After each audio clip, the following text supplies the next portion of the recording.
नहीं आई, आज नहीं आई।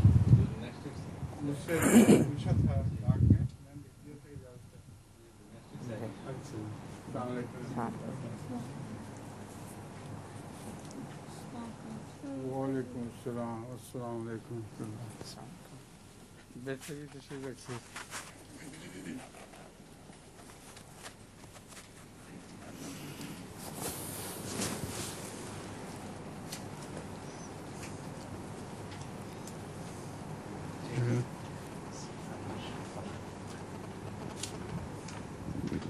আসসালামু আলাইকুম হুজুর। ওয়ালাইকুম আসসালাম রাহমাতুল্লাহ। স্বাস্থ্য বিষয়ক প্রশ্ন দিয়ে আজকে শুরু করছি হুজুর, যে অ্যাসিডিটি বা অম্লজনিত রোগ আমাদের একটা বিরাট জনগোষ্ঠীকে বিপর্যস্ত করে রেখেছে।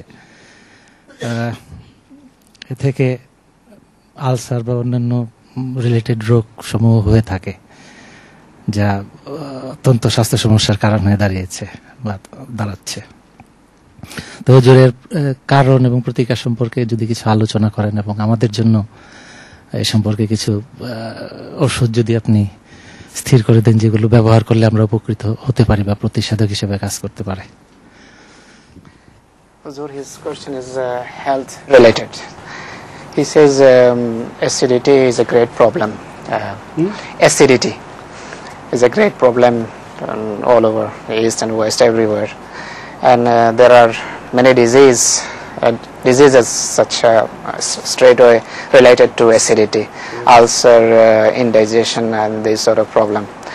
So his question is, Huzur, what are the main causes of such disease, and how can we avoid the main reason of acidity is that the stomach does not push the food, digested food, at the right time. It begins to stagnate within the stomach for a longer time. So that creates false acids. And acidity is not that of hypochloric acid, but it is false acids which have nothing to do with the digestive system. So these false acids rotate and get reabsorbed in the system and then re-rotate. So vicious circle starts, and it causes many other problems, ulcers, etc., etc. So in my homeopathy book, I have prescribed certain medicines which are good for acidity. I also used to suffer from hyperacidity, but with the grace of Allah, I'm now cured. So it's a very troublesome disease. It causes headaches and so many problems. So I hope, inshallah, is it yourself you are talking about? Allah bless you, and have the homeopathic treatment as well for this. স্বাস্থ্যের সাথে সম্পর্কযুক্ত প্রশ্ন করেছেন সৈয়দ মোহাম্মদ সাহেব, যা মূলত acid বা অম্লের সাথে সম্পর্ক রাখে, আর এর ফলশ্রুতিতে অনেক রোগ ব্যাধি সর্বত্র অধিকাংশ মানুষের ভিতর দেখা যায়, পূর্বের হোক বা পশ্চিমের মানুষ হোক।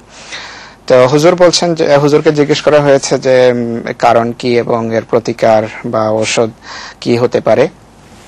হযরত আকদাস আইয়াদুল্লাহ তাআলা যে উত্তর দিয়েছেন তা হলো, হুজুর বলছেন যে পেটের ভিতর আসলে যে খাবার আমরা খাই তা যথাসময়ে হজম না হওয়ার কারণে এই ধরনের সমস্যা দেখা দেয়। সেই খাবার যথাসময়ে যেহেতু হজম হয় না, তাই পেটের ভিতরে সেটি পচতে থাকে, গলতে থাকে, আর এর ফলে এক ধরনের কৃত্রিম অ্যাসিডের সৃষ্টি হয়।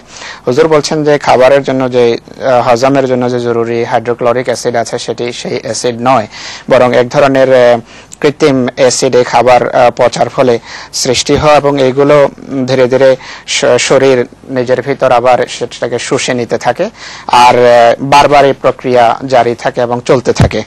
তো এর ফলশ্রুতিতে আরো অনেক জটিল রোগের জন্ম হয়, যেমন একটি হলো আলসার। তো হুজুর বলছেন যে হোমিওপ্যাথিতে এর ভালো ঔষধ আছে। আমি আমার হোমিও বইতে বেশ কিছু ঔষধের কথা লিখেছি যা এই ধরনের রোগের ক্ষেত্রে বা অ্যাসিডের ক্ষেত্রে অত্যন্ত কার্যকরী হতে পারে বা ফলপ্রদ হতে পারে। হযরত আকদাস বলছেন যে ওনার নিজেরও এই অ্যাসিডের বা অম্লের অ্যাসিডিটির রোগ ছিল। হুজুর এই ঔষধ ব্যবহার করতেন আর যার ফলশ্রুতিতে এখন আল্লাহ তাআলার ফজলে উনি সুস্থ। তো হযরত আকদাস ওনাকে জিজ্ঞেস করলেন যে এই সমস্যা কি আপনার নিজের? তিনি বললেন যে জি হুজুর। তো হুজুর ওনাকে বললেন যে আপনি ঔষধ ব্যবহার করুন, আল্লাহ তাআলা আপনাকে স্বাস্থ্য দেন। হুজুর দোয়া করেছেন ওনার জন্য। An arbitrary system is rather revolting in fact, but some doctors suggest that they should be made to vomit by irritating the glottis, and if they vomit, then this acid will not return, it will not be reabsorbed in the system and it will not return again. So long ago, before my homeopathy, I also used to do this, and I found it an ultimate resource, a vicious circle, but unfortunately I had to resort to it. হুজুর বলছেন যে একটি অত্যন্ত অদ্ভুত পদ্ধতি যা ডাক্তারেরা প্রস্তাব করে থাকে, এটি অবশ্যই একটা কৃত্রিম পদ্ধতি, যে অ্যাসিড বা অম্লের পরিমাণ এবং মাত্রা যদি পেটে খুব বেশি হয়ে যায় তাহলে অনেক ক্ষেত্রে তারা পরামর্শ দেয় যে গলাতে হাত দিয়ে বা কৃত্রিমভাবে এটা গলায় হাত দিয়ে কোন এটাকে বমি করে সেটাকে বের করে দেয়া। অতিরিক্ত অ্যাসিড যা উপরের দিকে চাপ দিতে থাকে, যা অনবরত কষ্টের কারণ হয়, এইভাবে গলায় হাত দিয়ে যদি বমি করে বের করে দেওয়া হয় তাহলে তাতে কিছুটা তারা বলে যে নিরাময় হয়। তো এর ফলে হুজুর বলছেন যে ডাক্তারদেরই কথা যে অ্যাসিড তখন আর মানুষের যে সিস্টেম আছে, পরিপাক তন্ত্র আছে, সেই তন্ত্রের ভিতর আর ঢুকে না এবং বেরিয়ে যায়, যার ফলে কিছুটা নিরাময় হয়। হুজুর বলছেন যে এটি এক সময় বাধ্য হয়ে আমাকেও করতে হয়েছে। হুজুর, মুজাদ্দেদগণ কি কোনো ভুল করতে পারেন? এর প্রেক্ষাপট এই যে যদিও মুজাদ্দেদগণের তালিকায় আমরা আল্লামা সুয়ুতির নাম দেখতে পাই, কিন্তু হুজুর বিভিন্ন তার অনুষ্ঠানে বিশেষ করে কোরআনের তফসিরের করার সময় তিনি বলেছেন যে আল্লামা সুয়ুতির মাধ্যমে অনেক হাদিস আমরা জানি যেগুলো আগে আমরা শুনিনি কখনো। এই বিষয়টি ব্যাখ্যা করলে ভালো হতো। He says on the basis of Huzur's some dars during Ramadan and many other time about Allama Sayyuti. Allama Sayyuti is considered to be one of the Mujaddidin. His name is included in the list of the Mujaddidin. So on some of his collection of hadith, Huzur, when Huzur got those hadith contrary to the Holy Quran and the Sahih hadith, Huzur critically commented on those hadith. His question is, can Mujaddidin also make mistake in the matter of religion? No Mujaddid is Masoom, and Allah knows better whether he was a Mujaddid or not, but no Mujaddid is Masoom, only prophets are Masoom.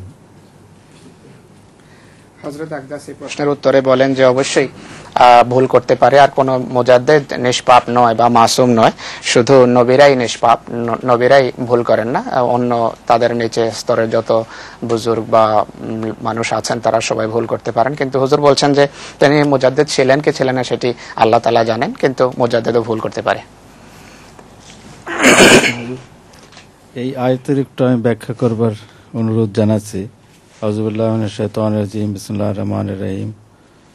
ফারতাকিব ইয়াওমা তাতিস সামাউ বিদুখানিম Mubin. He wants to know the interpretation of this verse. Read the Bangla translation first. This is taken from Surah Ad-Dukhan, Huzur. No, I know this, but Bangla translation. I'm reading. This is here.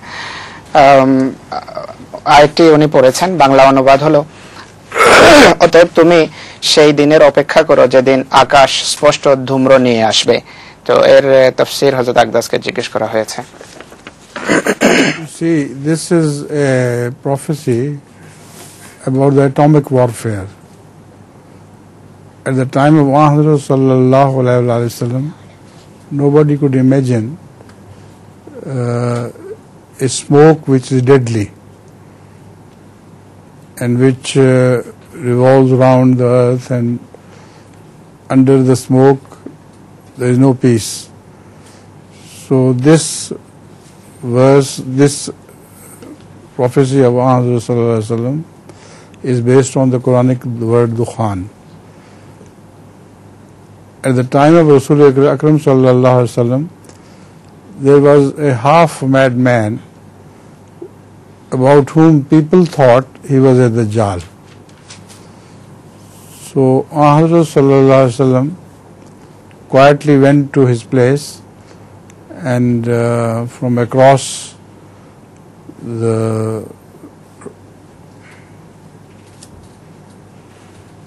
some tree, behind some tree or something, he hid himself and watched him, and he had the Surah Dukhan in his mind. So he wanted to find out if this half-mad man runs away from this, because if he is Dajjal, then he should run away from the Surah Dukhan. So keeping this in view, Muhammad sallallahu alaihi wasallam kept on repeating the concept of Dukhan, Dukhan, Dukhan. And after a while he started saying Dukh, Dukh, Dukh. He couldn't say the full Dukhan, but only said Dukh, Dukh, Dukh. So Rasulullah returned to Sahaba and said, he is not that Dajjal which you think, because from Surah Dukhan he should have run away. The concept of Surah Dukhan, he should have run away, but he only uttered half of it, Dukh, Dukh, Dukh. So that was the influence of Muhammad's brain upon him, that he understood that he is saying something about Dukhan, but only partly. সূরা দুখানের 11 নম্বর আয়াতের ভিত্তিতে প্রশ্ন করা হয়েছে যে হুজুর এই আয়াতের তাফসীর কি হবে। বাংলা অনুবাদটা পড়েছি। হুজুর বলছেন যে এই আয়াতে যে ধূম্রের কথা বলা হয়েছে, যে স্পষ্ট ধূম্রের ন্যায় এক ধরনের পরিস্থিতি সৃষ্টি হবে, তো এটি কি? হুজুর বললেন যে এটি পারমাণবিক যুদ্ধের দিকে হযরত রাসূল করিম সাল্লাল্লাহু আলাইহি ওয়াসাল্লাম ইশারা করেছেন, এবং পারমাণবিক যুদ্ধ সম্পর্কে রাসূল করিম সাল্লাল্লাহু আলাইহি ওয়াসাল্লামের এটি ভবিষ্যৎবাণী। তো রাসূল করিম সাল্লাল্লাহু আলাইহি ওয়াসাল্লামের যুগে কেউ কোনোদিন ভাবতেও পারতো না যে এইভাবে ধূম্রের ন্যায় কোনো আযাব বা কোনো শাস্তি বা কোনো কষ্টদায়ক বিষয় মানুষের জন্য একসময় পৃথিবীতে সৃষ্টি হবে, এবং যে ধূম্রের নিচে, যে ধোঁয়ার নিচে কোনো প্রকারের শান্তি মানুষ পাবে না আশ্রয় নিয়ে। তো নিঃসন্দেহে এটি রাসূল করিম সাল্লাল্লাহু আলাইহি ওয়াসাল্লামের কথা ছিল না, বরং আল্লাহ তাআলার পক্ষ থেকে এটি তাকে বলা হয়েছে। আর রাসূল করিম সাল্লাল্লাহু আলাইহি ওয়াসাল্লাম দুখান শব্দ সম্পর্কে ভবিষ্যৎবাণী করেছেন, অর্থাৎ ধোঁয়া বা ধূম্র সম্পর্কে এই ভবিষ্যৎবাণী করেছেন। রাসূল করিম সাল্লাল্লাহু আলাইহি ওয়াসাল্লামের যুগের একটা ঘটনার সাথে এই আয়াতের সম্পর্ক আছে। হুজুর সেই ঘটনার দিকে ইশারা করেন যে হুজুর সাল্লাল্লাহু আলাইহি ওয়াসাল্লামের যুগে দাজ্জালের কথা হতো। তো কিছু মানুষের এক ব্যক্তি সম্পর্কে ধারণা ছিল যে এই ব্যক্তিটি হলো দাজ্জাল। সে নিম পাগল ছিল, আধা পাগল ধরনের মানুষ ছিল।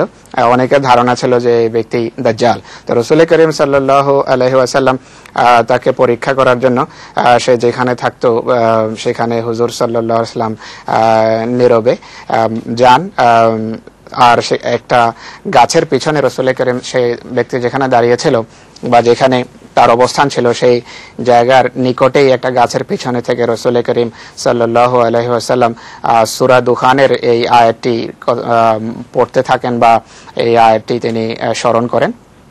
আর রসুল করিম সাল্লাল্লাহু আলাইহি ওয়াসাল্লাম আসলে জানতে চেয়েছেন বা সাহাবাদের মাঝে এটা স্পষ্ট করতে চেয়েছেন যে এই ব্যক্তি দাজ্জাল কি দাজ্জাল নয়। তো রসুল করিম সাল্লাল্লাহু আলাইহি ওয়াসাল্লাম সেখানে সূরা দুখানের এই আয়াত স্মরণ করছিলেন। তার পবিত্র হৃদয়ে বা স্মৃতিপটে তখন যে শব্দটি ছিল সেই শব্দটি ছিল দুখান।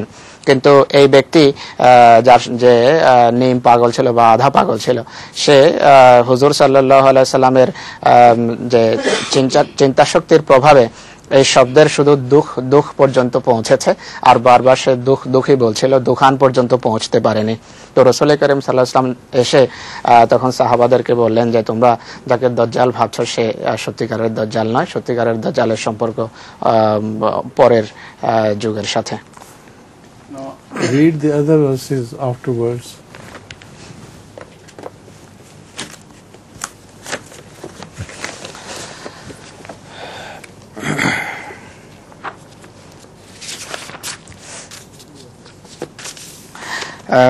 Proceeding or preceding ones? Afterwards. Following. जी औज़ुबिल्लाहि मिनश्शैतानिर्रजीम बिस्मिल्लाहिर्रहमानिर्रहीम फर्तकिब यौमा तातिस समाउ बिदुखानिम मुबीन यख्शन्नास हाज़ा अज़ाबुन अलीम रब्बना अक्शिफ अन्नल अज़ाबा इन्ना मुमिनून अन्ना लहुमुज़ ज़िक्रा वक़द जाअहुम रसूलुम मुबीन ثم تولوا عنه وقالوا معلم مجنون. That is enough. The first three verses indicate the nature of this dukhan, that there will be no peace and no shelter under the shadow of the dukhan, and this is definitely a prophecy about the atomic warfare.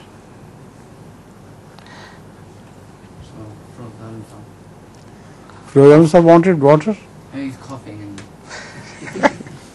It's okay, I think I'll make it up, inshallah. All right, put it there if he wants. It's very thoughtful, mashallah. জাযাকাল্লাহ, thank you sir. হুজুর সূরা দুখানের পরবর্তী আয়াতগুলো আমাকে, এই যে আয়াত খালেক ভাই পড়েছেন সেই আয়াতের পরের আয়াতগুলো আমাকে পড়তে বলেছেন হুজুর। তো এইগুলোর অনুবাদ হলো যে প্রথম আয়াতটি হলো যে অতএব তুমি সেদিনের অপেক্ষা করো যেদিন আকাশ স্পষ্ট ধূম্র নিয়ে আসবে, উহা মানব মণ্ডলীকে আবৃত করে ফেলবে, ইহা এক মহা যন্ত্রণাদায়ক আযাব হবে।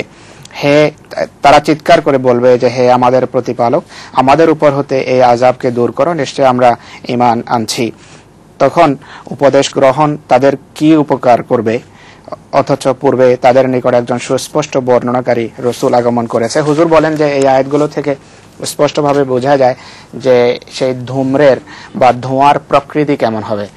সেটি এমন ধোঁয়া হবে বা এমন ধূম্র হবে যার নিচে কোনো প্রকারের আরামদায়ক পরিবেশ থাকবে না, পরিস্থিতি থাকবে না, বরং সেটি একান্ত যন্ত্রণা এবং পীড়ার কারণ হবে। আসসালামু আলাইকুম হুজুর। ওয়ালাইকুম আসসালাম। বর্তমান পরিস্থিতির আলোকে অনেকে বলে যে ইসলামের সন্ত্রাসীদের সাথে কিছুটা হলেও সম্পর্ক রয়েছে। আমাদের ছাত্ররাও এই ধরনের প্রশ্নের সম্মুখীন হচ্ছেন। তারা কোরআন করিমের এই আয়াতের আলোকে কতগুলি আয়াত পেশ করে সূরা আল বাকারার 191 থেকে 194 পর্যন্ত আয়াতগুলো পেশ করে থাকে। এই ব্যাপারে কিছু আলোকপাত করার জন্য হুজুরের নিকট অনুরোধ জানাচ্ছি। Huzur, in present situation, our students in different universities facing some questions, especially in Cambridge. Some students they faced some question on the basis of some verses of the Holy Quran. They say that in the light of these verses, he specifically mentioned 192 and 93 verses of Surah Baqarah. They say these verses somehow, one way or another, related to terrorism. So, read the verse.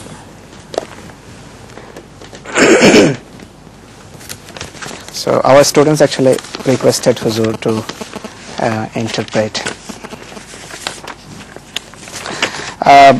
أعوذ بالله من الشيطان الرجيم بسم الله الرحمن الرحيم وقاتلوا في سبيل الله الذين يقاتلونكم ولا تعتدوا إن الله يحب المعتدين. This is one.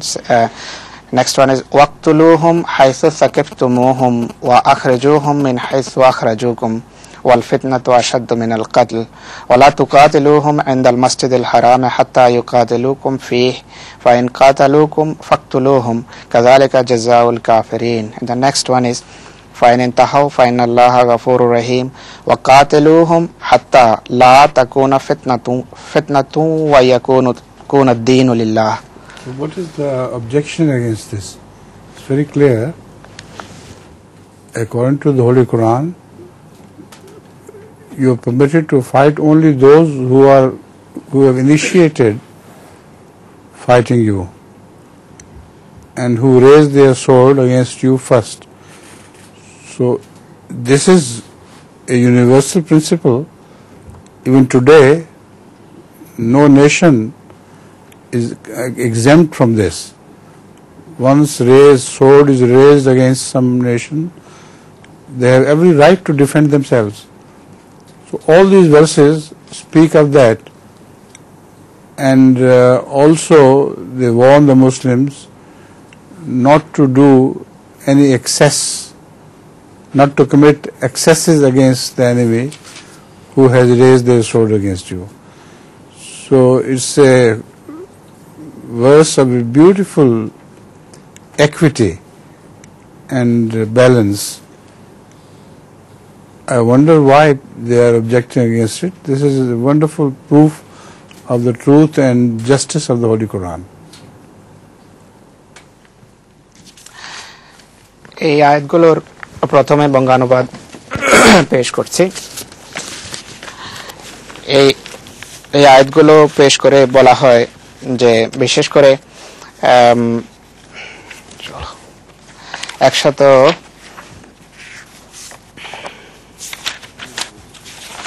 194 নম্বর আয়াত সম্পর্কে বিশেষভাবে প্রশ্ন করা হয় যে এই আয়াতে এক ধরনের সন্ত্রাসের শিক্ষা দেওয়া হয়েছে বা সন্ত্রাসের আশ্রয় নেওয়ার শিক্ষা দেওয়া হয়েছে।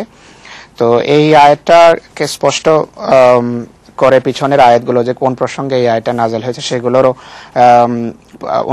সেগুলো আমি তেলাওয়াত করেছি।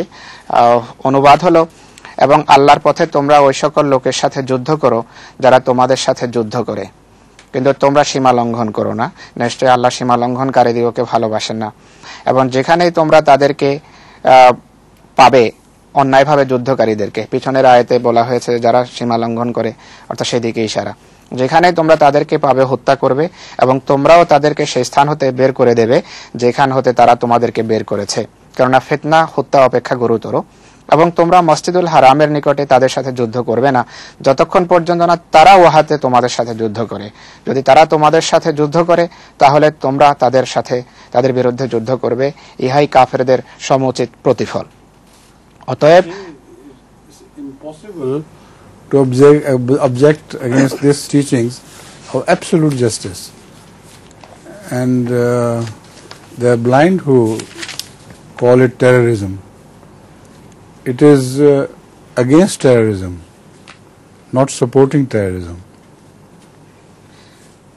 Because al-fitnatu ashaddu min al-qatl means that who terrorize to change people's religion, they are worse than those who slaughter others. So this is against terrorism, not in favor of terrorism. এরপরের আয়াত হলো যে অতঃপর তারা যদি বিরত হয় তাহলে নিশ্চয় আল্লাহ অতীব ক্ষমাশীল পরম দয়াময়, এবং তোমরা তাদের সাথে ততক্ষণ পর্যন্ত যুদ্ধ করো যতক্ষণ পর্যন্ত ফিতনা দূরীভূত হয় এবং দিন আল্লাহর জন্য কায়েম হয়ে যায়। এই আয়াতগুলো উপর আলোকপাত করতে গিয়ে হযরত আকদাস বলেন যে আমি জানি না যে এই প্রশ্ন কেন উঠেছে। এই আয়াতগুলো তো পরিষ্কারভাবে যে শিক্ষা দিচ্ছে সেই শিক্ষাটি হলো ভারসাম্যের শিক্ষা আর ন্যায় নীতির শিক্ষা, আর কোনো প্রকারের সন্ত্রাসের এখানে শিক্ষা দেওয়া হয়নি। আর নিরঙ্কুশ ভারসাম্যতা এবং ন্যায় বিচারের শিক্ষা এই আয়াত দিয়েছে। হুজুর বলছেন যে কোরআন বলে, এখানে কোরআন যা বলেছে তা হলো যারা তোমাদের বিরুদ্ধে যুদ্ধ আরম্ভ করেছে, যারা যুদ্ধ শুরু করেছে তোমাদের বিরুদ্ধে, তাদের বিরুদ্ধে তোমরা তরবারি হাতে নিতে পারো, তাদের বিরুদ্ধে তোমরা তরবারি ব্যবহার করতে পারো। হযরত আকদাস বলছেন যে এটি আজকের একটা বিশ্বজনীন শিক্ষা, সারা বিশ্বের মানুষ এতে বিশ্বাসী যে কারো উপর যদি প্রথমে এসে কেউ আক্রমণ করে তাহলে সেই আক্রমণকে প্রতিহত করার তার সকল অধিকার রয়েছে। কেউ যদি তরবারি উঠায় তাকে তরবারি ব্যবহারে পাল্টা উত্তর দেওয়ার অধিকার রয়েছে।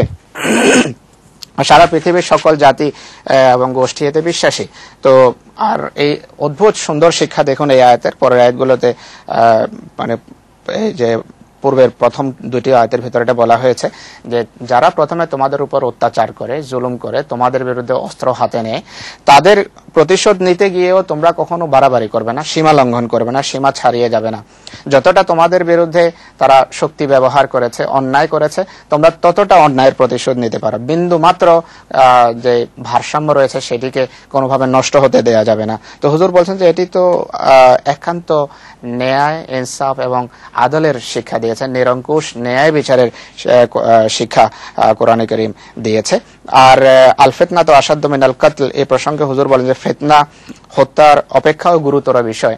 তো বলা হয়েছে যে এই ফিতনার অর্থ হলো যারা ধর্ম পরিবর্তনের জন্য শক্তি প্রয়োগ করছে, বল প্রয়োগ করছে, বাধা দিচ্ছে মানুষকে সত্যের দিকে অগ্রসর হতে বা সত্য থেকে বিচ্যুত করার জন্য অপশক্তি ব্যবহার করছে, তাদের ক্ষেত্রে বলা হয়েছে তাদের বিরুদ্ধে সমুচিত ব্যবস্থা নেওয়া তোমাদের অধিকার রয়েছে। Next, please. ওয়ালাইকুম আসসালাম। হুজুর, হযরত মসিহ মাউদ আলাইহিস সালাম লিখেছেন যে পলের মাধ্যমে ত্রিতত্ত্ববাদের উৎপত্তি, কিন্তু পল মৃত্যুবরণ করেন 64 থেকে 67 খ্রিস্টাব্দের মধ্যে।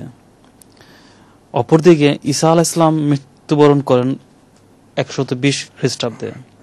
হুজুর, আপত্তিকারীদের প্রশ্ন, ঈসা আলাইহিস সালাম জীবিত থাকা অবস্থায় ত্রিতত্ত্ববাদ কিভাবে বিকাশ ঘটল? Nowadays this question is raised by some people that Hazrat Masih Maud alayhi salatu wasalam said in some places that Trinity was introduced in Christianity after by Saint Paul after the demise of Jesus alayhi salatu wasalam. So the questioner says that according to history or encyclopedia, Paul died sometime in 63 to 67 AD, whereas Mirza Sahib says Jesus died at 120 AD. So but he had left for Kashmir, so there is a misunderstanding of reader. Hazrat Masih alayhi salatu wasalam had migrated to Kashmir and died at a ripe old age of 120 years. And St. Paul behind him, who was not a Havari, he was not a companion.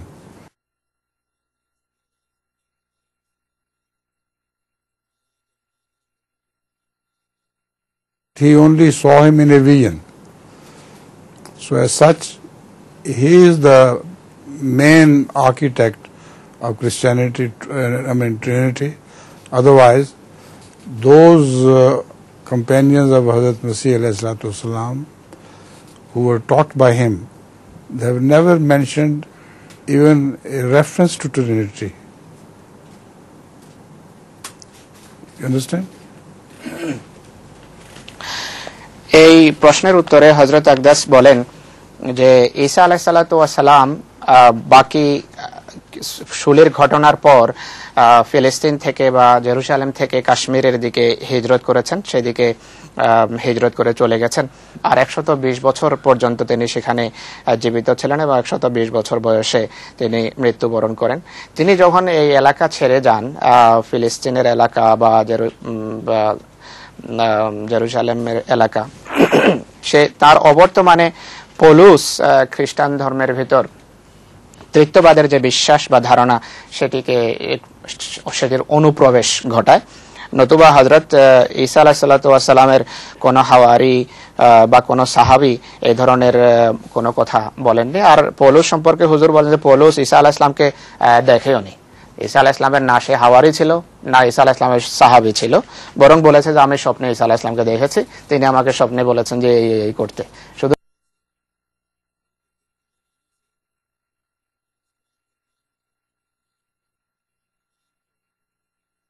বিপরীত শিক্ষা সে প্রচার করা আরম্ভ করে। তো হযরত ঈসা আলাইহিস সালামের কাশ্মীর থাকা অবস্থায় এদিকে তার অবর্তমানে পৌলুস এই ধরনের কাজ করেছে। ওয়ালাইকুম আসসালাম। হুজুর মসিহ মাউদ আলাইহিস সালামের সম্পর্কে ভবিষ্যৎবাণী ছিল যে তিনি যখন পৃথিবীতে আসবেন তখন শান্তি হবে, কিন্তু হুজুর বিশ্বযুদ্ধ তো 2টা হয়ে গেল, 3টা হতে যাচ্ছে, এই ব্যাপারে হুজুর একটু আলোকপাত করেন। From Bangladesh.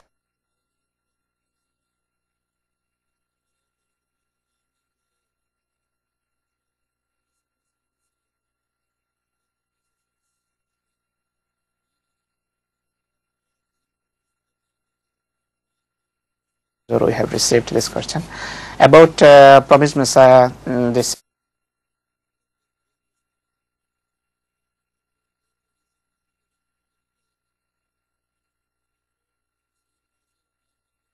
prophesied, or I don't know, prophesied or prophesied by Rasul Karim sallallahu alaihi wasallam that when Jesus will come in his second advent, he will establish peace and tranquility in the world. But what we see today is a bit different. After the advent of Masih Islam, we saw. You see, it refers only to those who believe in him, who follow his word. Look at the Ahmadis all over the world. There is so much terrorism everywhere, but the Ahmadis absolutely abstain from any terrorism. Whether they are Africans or Americans, whatever nationality they have, terrorism is against their concept and their beliefs and their practices. So naturally, he has spread peace, but among those who follow him, not among others. হুজুর বলেন যে এই যে ভবিষ্যৎবাণী হযরত রাসূল করিম সাল্লাল্লাহু আলাইহি সাল্লামের যে মসিহে মাউদের যখন আগমন হবে তখন তিনি পৃথিবীতে শান্তি প্রতিষ্ঠিত করবেন, এই শান্তি প্রতিষ্ঠার বিষয়টি শুধু তাদের সাথে সম্পর্কযুক্ত যারা হযরত মসিহে মাউদকে মানে। যারা মানবে না তাদের জন্য শান্তি আসতে পারে না। হুজুর বলছেন যে আহমদীরা যেখানে আছে, দেখো আফ্রিকায় আহমদী হোক বা আমেরিকায় বা পৃথিবীর যেখানে হোক, তারা সর্বত্র শান্তির ভিতর বসবাস করছে। আজকে দেখ সর্বত্র পৃথিবীতে যে সন্ত্রাস তোমরা দেখতে পাচ্ছ, সেই সন্ত্রাসের সাথে আহমদীদের কোনো সম্পর্ক নেই। আহমদীরা যেখানে আছে সেখানে একটা শান্তির ভিতর রয়েছে, আর সেই শান্তি তাদেরকে হযরত মসিহে মাউদ আলাইহিস সালাতু ওয়াস সালামকে মানার কারণে তারা লাভ করছে। তো শুধু যারা মানবে তাদের জন্য শান্তির প্রতিশ্রুতি, অমান্যকারীদের জন্য তো শান্তির প্রতিশ্রুতি দেওয়া যেতে পারে না। আসসালামু আলাইকুম হুজুর। ওয়ালাইকুম আসসালাম।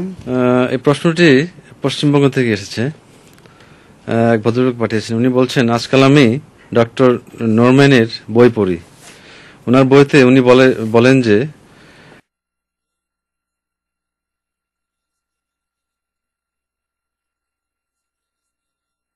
আন্তরিকভাবে স্মরণ করলেই হবে, চার্চে যাও আর মসজিদে যাও একই কথা। তো উনি বলছেন ওনার লেখনী আমার উপর খুব প্রভাব বিস্তার করছে। এ ব্যাপারে হুজুরের মতামত জানতে চাই।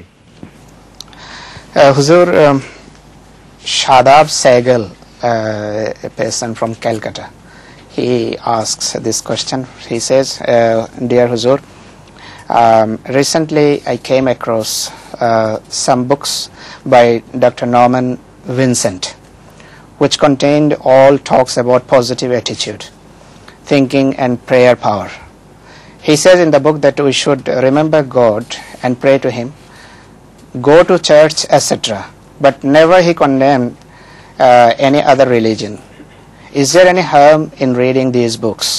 He says, I am greatly influenced by reading this sort of books. So what is Huzur's opinion? No, there is no harm in reading the books of your adversaries. But there is harm when they carry you too far. So if you are over much influenced by such books, while you don't know your own religion and your own books, that is bad. That is why Hazrat Masih Maud insisted that those who want to preach to others or convey the message, they must first know their own religion perfectly well. Otherwise, it is it is a danger that they will be misled.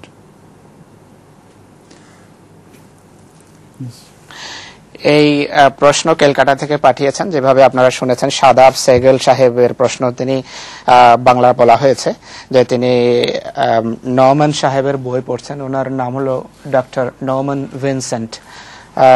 এই বই পড়ে উনি জিজ্ঞেস করেছেন যে হুজুর আমি এটি পড়ছি এবং প্রভাবিত হচ্ছি, আর এই ডাক্তার সাহেব বলেন যে তুমি চার্চে যাও বা মসজিদে যাও সব সমান কথা, আর শুধু আন্তরিকভাবে স্মরণ করলেই হবে। এই ধরনের বই পড়লে কোনো অসুবিধা আছে কিনা হযরত আকদাসকে প্রশ্ন করা হয়েছে। হুজুর বলেন যে না, তুমি তোমার যে বিশ্বাস, যে বিরোধী বিশ্বাস যারা রাখে বা জামাতের বাইরে যারা আছে তাদের বই পড়তে পারো, পড়লে কোনো অসুবিধা নেই। কিন্তু এই ক্ষেত্রে অনেক দূর যদি এগিয়ে যাও তুমি, তাহলেই সেখানে বিপদ। অনেক তুমি যদি সীমা ছাড়িয়ে যাও তাহলে অসুবিধা দেখা দেয়। আর অসুবিধার কারণ হলো যে নিজের যে বিশ্বাস, তোমার নিজের যে ধর্ম, সেই ধর্ম সম্পর্কে, সেই বিশ্বাস সম্পর্কে প্রথমে তোমাকে ভালোভাবে জানতে হবে। তোমার বিশ্বাসকে প্রথমে এই ক্ষেত্রে সুদৃঢ় করতে হবে, তারপর অন্যের বই পড়ো। নতুবা তোমার স্খলনের সম্ভাবনা আছে, তোমার অন্ধকারের ভিতর পা রাখার সম্ভাবনা আছে। হযরত মসিহ মাউদ আলাইহিস সালাতু ওয়াস সালামের লেখনের দিকে ইশারা করে হুজুর বলেন যে হযরত মসিহ ইসলাম বলেছেন যে যারা তাবলীগ করতে চায়, যারা অন্যদেরকে জামাতের পয়গাম পৌঁছাতে চায়, তাদেরকে প্রথমে নিজেদেরকে ভালোভাবে বুঝতে হবে যে আহমদিয়ত কি আর আহমদিয়তের শিক্ষা কি। নিজের বিশ্বাস যতক্ষণ পর্যন্ত কোনো ব্যক্তি বুঝবে না ভালোভাবে, তো সে যদি অন্যকে তাবলীগ করতে যায়, কথা বলতে চায়, তাহলে তার নিজের পদস্খলনের সেখানে সম্ভাবনা থাকবে। Nazm today, eh? You must have prepared for today. Have you? Right.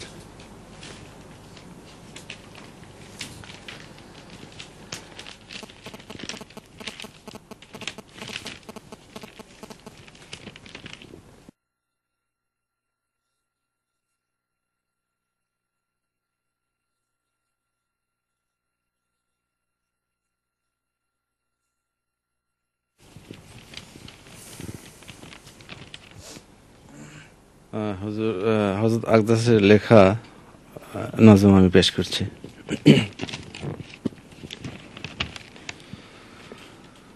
उफ़ ये तन्हाई तेरी उल्फत के मिट जाने के बाद, उफ़ ये तन्हाई तेरी उल्फत के मिट जाने के बाद, तेरी फुरकत में तो, तेरी फुरकत में तो इतना रुंजे तन्हाई न था, अब बिता कर उम्र होश आइए तो ये ओकदा खुला, अब बिता कर उम्र होश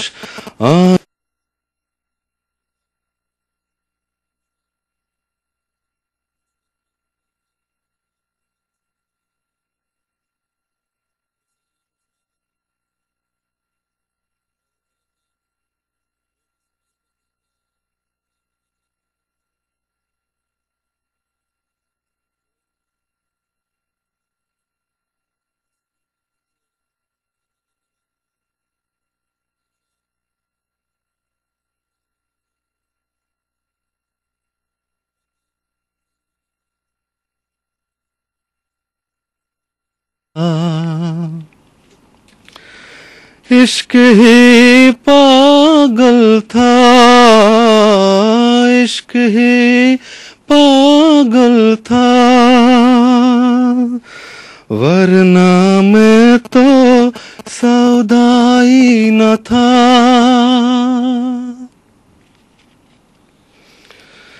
कैसी कैसी शर्म थी, क्या क्या हया थी, पर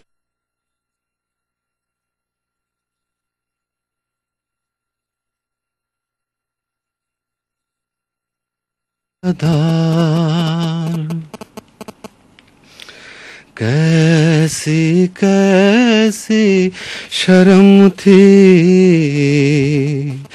क्या क्या हया थी, पर्दादार।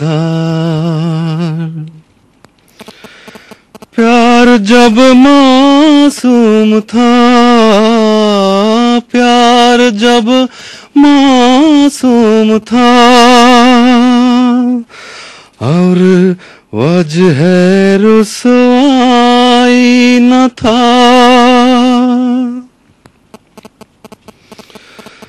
वाये पीरी की पशेमानी, जवानी के जुनून, वाये पीरी की पशेमानी, जवानी के जुनून। खुद से मैं शर्मिंदा था, खुद से मैं शर्मिंदा था, मुझसे मेरा आईना था। उफ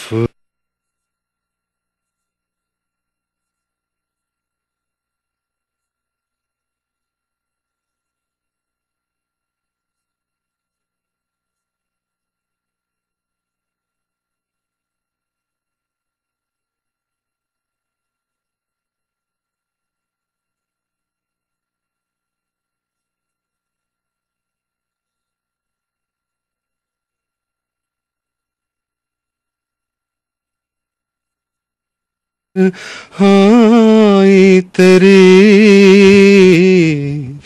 उल्फत के मिट जाने के बाद, तेरी फुरकत में तो, तेरी फुरकत में तो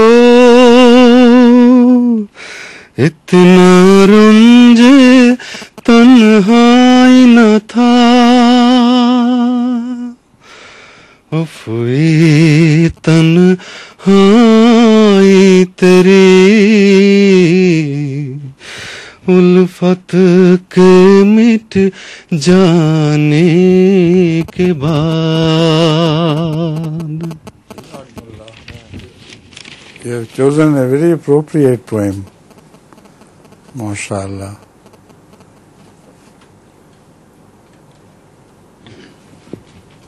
अस्सलामु अलैकुम हुजूर। वालेकुम सलाम। हुजूर रसूल पाक সাল্লাল্লাহু আলাইহি সাল্লাম টাইমে সাহাবারা রসুল পাক সাল্লাল্লাহু আলাইহি সাল্লাম সাহাবাদের জিজ্ঞেস করতো যে আজকে কি বার কি মাস, আর যদিও উনি জানতেন তাহলে সাহাবারা জিজ্ঞেস বলতো যে রাসূলুল্লাহ আপনি আর আল্লাহ আপনার আল্লাহ বেহতর জানেন, এর পেছনে কিছু হিকমত আছে কি? We know from traditions that on many occasions Rasul Karim sallallahu alaihi wasallam used to ask his companions questions like, for example, he used to ask them, do you know what is the day today? Do you know what is the month today? So companions in most of the cases used to reply that Allah and his messenger know better, whereas they knew that what was the day or what was the month. So what is the wisdom of such reply? Hazrat sallallahu alaihi wasallam wanted to remind them of the importance of that day, and that is why although he knew it, but he inquired from them. That didn't mean that he did not know the day. Particularly, it indicates he knew the day, and only to impress the importance of that day, he inquired from Sahaba. হযরত আকদাস সাইয়্যিদুল্লাহ তাআলা বলেন যে আসলে রাসূল করিম সাল্লাল্লাহু আলাইহি, আমি প্রশ্নটা আবার বলে দেই যে রাসূল করিম সাল্লাল্লাহু আলাইহি সাল্লামের যুগে বিভিন্ন সময় হুজুর সাল্লাল্লাহু আলাইহি সাল্লাম সাহাবাদেরকে জিজ্ঞেস করতেন যে তোমরা কি জানো আজকে কোন দিন বা আজকে এটি কোন মাস বা কোন তারিখ। রাসূল ইসলাম জানতেন যে দিনটা কোনটা, আর সাহাবারাও জানতেন। তো তারপরেও এই প্রশ্ন এবং সাহাবাদের যে উত্তর সেটি হতো যেভাবে যে আল্লাহ এবং তার রাসূল ভালো জানেন। তো এর হিকমত কি বা প্রজ্ঞা কি, এটি জিজ্ঞেস করা হয়েছে। হুজুর বলেন যে আসলে রাসূল করিম সাল্লাল্লাহু আলাইহি ওয়াসাল্লাম সাহাবাদেরকে সেই দিনের বিশেষ গুরুত্ব বোঝাতে চাইতেন। এই বিষয় এটি নয় যে রাসূল করিম সাল্লাম জানতেন না যে দিন কোনটা আর মাস কোনটা, বা যে বিষয় সম্পর্কে জিজ্ঞেস করা হচ্ছে সেটি হুজুর সাল্লামের জানা থাকতো না এমন নয়, তার জানা থাকতো, কিন্তু সাহাবাদেরকে সেই বিশেষ বিষয়ের বা দিনের গুরুত্ব তিনি বোঝানোর জন্য তাদেরকে প্রশ্ন করতেন। আসসালামু আলাইকুম হুজুর। ওয়ালাইকুম আসসালাম। আপনার কয়টা দেশে গেছেন? হুজুর, how many countries of the world you traveled? So many, I don't remember now, but I think once I considered the question and I realized that no man on earth has traveled more than I have done, to my knowledge. Not the heads of states or other ambassadors, etc. I have seen most places. হুজুর আকদাস এই প্রশ্নের উত্তরে বলেন যে আমার এখন মনে নেই যে আমি বিশ্বের কত দেশ দেখেছি বা কত দেশে গিয়েছি, আর কিন্তু একবার উনি বলেন যে আমি হিসাব করেছি, আর হিসাবের পর যা আমার সামনে এসেছে তা হলো বিশ্বে এমন কোনো মানুষ নেই যে আমার তুলনায় বেশি দেশে বা বেশি স্থানে বা বেশি জায়গায় গিয়েছে, সে রাষ্ট্রপ্রধান হোক বা প্রেসিডেন্ট হোক বা যেই হোক। হযরত আকদাস বলছেন যে তার তুলনায় পৃথিবীতে এমন কেউ নেই যে হুজুরের তুলনায় বেশি দেশ দেখেছে। Moreover, you are Bengalis, all of you, but I have seen more of Bengal than any among you. Much more. So even the countries I visited, I visited so thoroughly that I didn't find a single person who could claim that I have seen more of Bengal than you have. হুজুর বলেন যে আপনারা যারা আছেন এখানে সবাই বাঙালি, আপনাদের প্রেক্ষাপটে আমি বলছি যে আমি আপনাদের যে কোনো ব্যক্তির তুলনায় বাংলাদেশকে বেশি দেখেছি, যে কোনো ব্যক্তির তুলনায় বাংলাদেশের বেশি অঞ্চলে বা বেশি এলাকায় আমি গিয়েছি, এবং হুজুর বলছেন আমি একজন মানুষ এমন পাইনি এখন পর্যন্ত যে আমার থেকে বেশি বাংলাদেশে ঘুরেছে বা ভ্রমণ করেছে। আসসালামু আলাইকুম হুজুর, আমার প্রশ্ন হলো ইসলামে মসজিদের গুরুত্ব কি? His question is what is the importance of mosques in the Islamic society? In fact, it is the same importance, more emphatically expressed, which is the importance of all other mandars and girjas, etc., etc. They guard the institution of prayer. If there were no mosques, Muslims might have left praying long ago. It is a mosque which keeps them reminding, and much more than any other temple or girja, they go to them once a week. Islam requires to go to mosque 5 times a day. So no other means could impress so much the importance of prayer as a mosque does. এই প্রশ্নের উত্তরে হুজুর বলেন যে পৃথিবীর অন্যান্য ধর্মের যে মন্দির বা গির্জার বা অন্যান্য যে সমস্ত ইবাদতের স্থান আছে সেই স্থানগুলোর যত গুরুত্ব, ইসলামে মসজিদের গুরুত্ব তার তুলনায় অনেক বেশি। আসলে মসজিদ এমন একটি গুরুত্বপূর্ণ স্থান বা প্রতিষ্ঠান বলা যায় যা ইবাদতের ইবাদত রূপী যে প্রতিষ্ঠান রয়েছে সেই প্রতিষ্ঠানের এটি হেফাজত করে থাকে। হুজুর বলছেন যে যদি মসজিদ না হতো, মসজিদের সাথে সংশ্লিষ্টতার শিক্ষা যদি না হতো, তাহলে মুসলমানরা অনেক আগেই নামাজ ছেড়ে দিত। হুজুর বলেন যে তাই ইসলামে মসজিদের গুরুত্ব একান্ত বেশি, অনেক বেশি। আর অন্যান্য ধর্মের যে গির্জা বা যে মন্দির রয়েছে তারা তো বলে তাদের অনুসারীদেরকে সপ্তাহে একবার আসলেই চলবে, কিন্তু ইসলামের মসজিদে আসার উপর এত গুরুত্ব দেয় যে বলে দৈনিক 5 বার মসজিদে আসতে হবে। তো এটি থেকেও বোঝা যায় যে মসজিদের গুরুত্ব কত। হুজুর রোজার মাসে স্কুলে মিউজিক ক্লাস অ্যাটেন্ড করবে না, হুজুর কেন করবে না? Huzur, the same questioner from Calcutta, Shadab Sehgal. He says, I heard in one of Huzur's session that Huzur was, in response to one of the questions, Huzur said that in the month of Ramadan, our students should not attend the music class in their schools or institutions. He says, Huzur, what could be the wisdom of your reply? It's a very simple answer. I don't see any explanation is required. First of all, it's better not to go to music classes. I don't know any school where music classes are essential. So why should Ahmadi boys take music classes? But if they have made a mistake of taking music classes, in Ramadan they must abstain from this.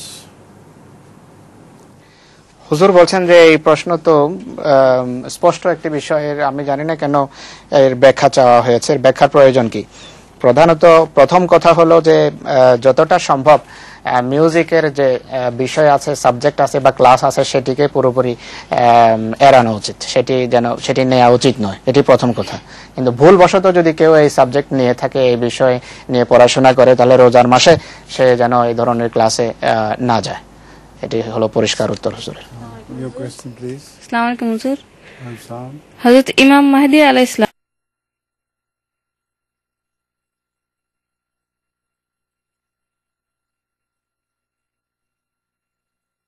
The significance of the advent of promised Messiah in India.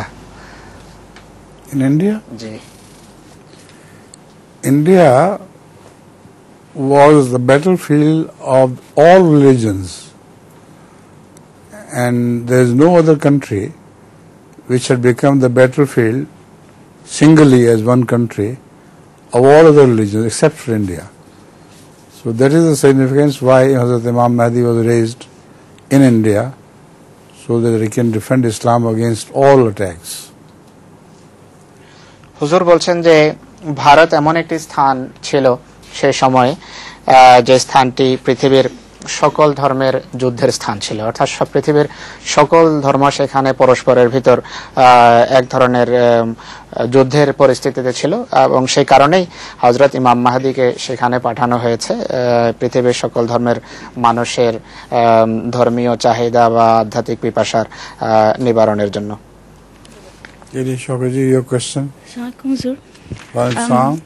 বলা হয় হযরত আলী রাদিয়াল্লাহু তাআলা আনহু হযরত আবু বকর রাদিয়াল্লাহু তাআলা আনহুর হাতে বয়াত গ্রহণ করতে দেরি করেছিলেন, এর কারণ কি?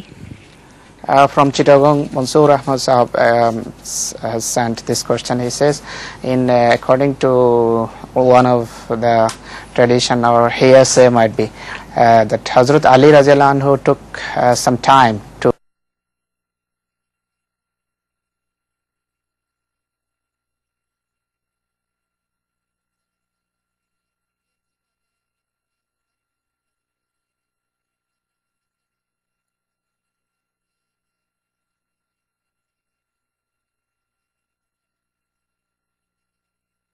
Hazrat Abu Bakr radhiyallahu anhu as first successor of Rasulullah. It's absolutely wrong. False allegation. এই প্রশ্নের উত্তরে হযরত আকদাস পরিষ্কারভাবে বলেন যে এটি মিথ্যা কথা, ভুল কথা, এমন হয়নি। হযরত আলী রাদিয়াল্লাহু আনহু তাৎক্ষণিকভাবে হযরত আবু বকরের হাতে বয়াত করেছেন। Next, please.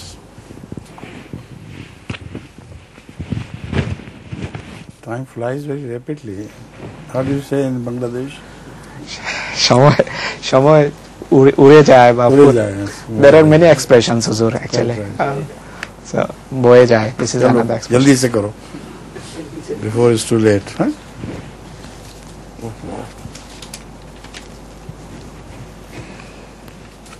আসসালামু আলাইকুম হুজুর। ওয়ালাইকুম আসসালাম ওয়া রাহমাতুল্লাহ। আমার প্রশ্ন হলো দোয়া করার সময় যে হাত উঠায় তখন আমাদের হাতে